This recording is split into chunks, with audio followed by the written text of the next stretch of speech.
ओम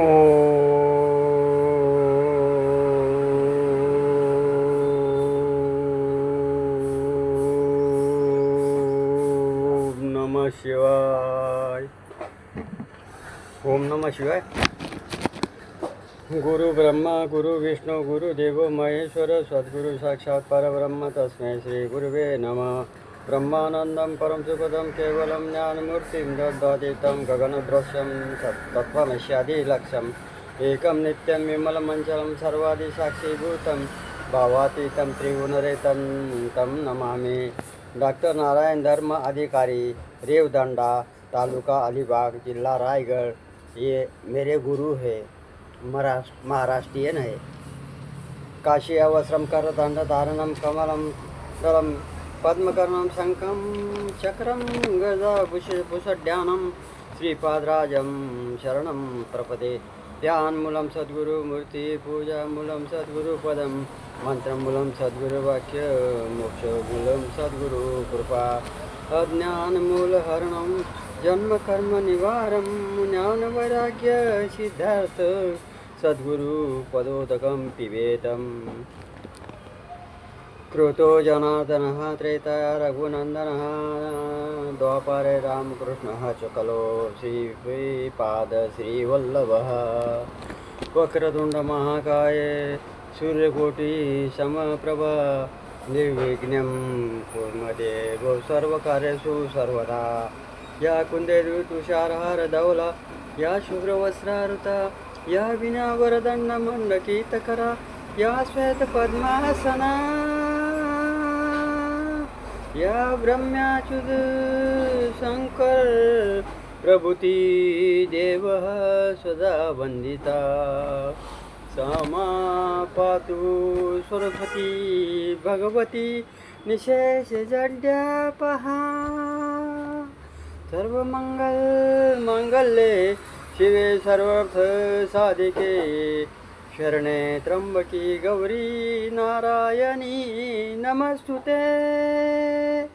मानोजं मारुतुल्यवेगं जितेन्द्रियं बुद्धिमता वरिष्ठं वातात्माजं वानरयुतमुखं श्रीरामदूतं शरणं प्रपदे.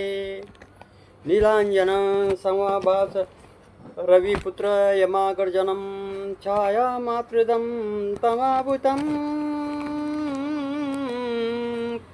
तमावुतं नमामि सैन्याक्षं.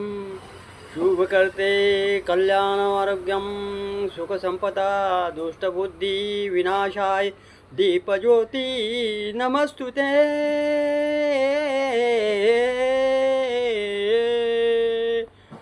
दिक्कालादीन वच्छिन्नन्त चिन्मान्त त्रयमूर्ते स्वानुभूति एकमानाय नमः.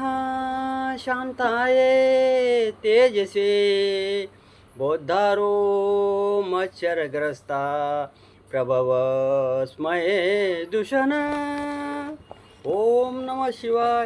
ये जीवन सुख दुख स्वर्ग है. जीवन सुख में ही स्वर्ग है, मतलब सुख में स्वर्ग है. यश पुत्रो वशीभूतो भार्या चंदानु गामिनी. हाँ बराबर है. विभव यश संतुष्टि तस्य स्वर्ग ये है व ही. अभी आचार्य चाणक्य का कथन है कि जिस पुत्र वशीभूत हो, पत्नी वेदों के मार्ग पर चलने वाली हो और अपने वैभव से संतुष्ट करके उसके लिए यही स्वर्ग है. अभिप्राय ये है कि मनुष्य का पुत्र आज्ञाकारी होता है बराबर सब प्रकार से वो कहने में होता है. पत्नी धार्मिक और उत्तम चाल चलने वाली होती है, सद्ग्रहणी होती है तथा जो अपने पास जितनी भी धन संपत्ति है उसे में खुश रहता है, संतुष्ट रहता है. ऐसे व्यक्ति को इसी संसार में स्वर्ग का सुख प्राप्त होता है. उसके लिए पृथ्वी में ही स्वर्ग हो जाता है. स्वर्ग अलग नहीं है, स्वर्ग तो पृथ्वी पर ही है. स्वर्ग का है, नर्क का है, ये सब है ना गलत भाषा है.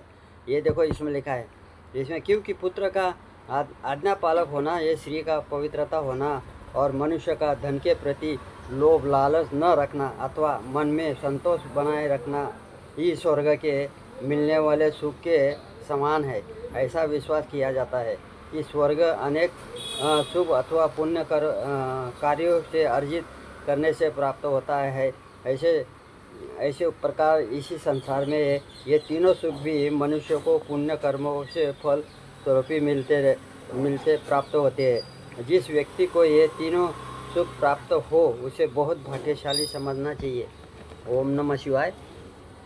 अभी इसमें एक और है, ज़रा पढ़ लेते। अभी 2 नंबर की कारिका है, इसमें लिखा है जीवन के सुख भाग्यशाली को मिलते हैं। जीवन के सुख इसमें भोज्यम लेके आप भोजन शक्ति सच्च रतिशरत्कार वरांगना विभो। इसमें लिखा है दान शक्ति च नास्पल्श तपसः फलम।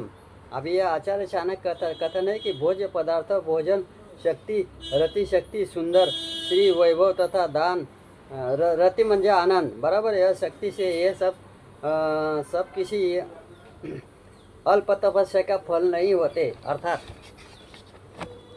सुंदर खाने पीने से वस्तुएं मिले और जीवन के अंत तक खाने पचाने की शक्ति बनी रहे, श्री संभोग की इच्छा बनी रहे तथा सुंदर श्री मिले, धन संपत्ति हो और दान देने की आदत भी हो, ये सारे सुख किसी भाग्यशाली को ही मिलते हैं। पूर्व जन्म में अखंड तपस्या से ही ऐसा सौभाग्य मिलता है। अब इसमें अक्सर क्या है, अक्सर देने वाले में से यह आता है कि जिन व्यक्तियों के पास खाने पीने की कोई कमी नहीं, उनके पास उन्हें खाकर पचाने की सामर्थ्य नहीं होती।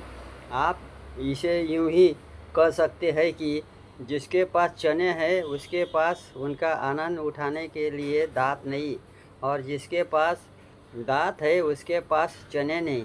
अभिप्राय यह है कि अत्यंत धनवान व्यक्ति भी ऐसे रोगों से ग्रस्त है जिन्होंने साधारण या सादी चीज़ भी नहीं पचती, परंतु जो व्यक्ति खूब धष्टपुष्ट है, तगड़े हैं तथा जिनकी पचन शक्ति भी तेज है, उनके पास अभाव के कारण खाने को ही कुछ नहीं होता।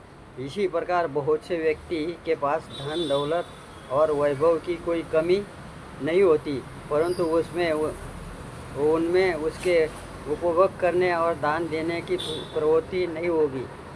जिन व्यक्तियों के पास ये सब समान रूप से मिलते हैं, चाणक्य उसे पूर्व जन्म के तप का फल मानते हैं। अर्थात उनका यह कहना है कि खाने पीने की वस्तुओं के साथ उन्हें पचाने की शक्ति, सुंदर श्री के रहने पर मनुष्यों में संभोग की शक्ति और धन के रहने पर उसका सदुपयोग और दान की प्रवृत्ति जिस व्यक्ति में होती है बहुत भाग्यशाली होता है।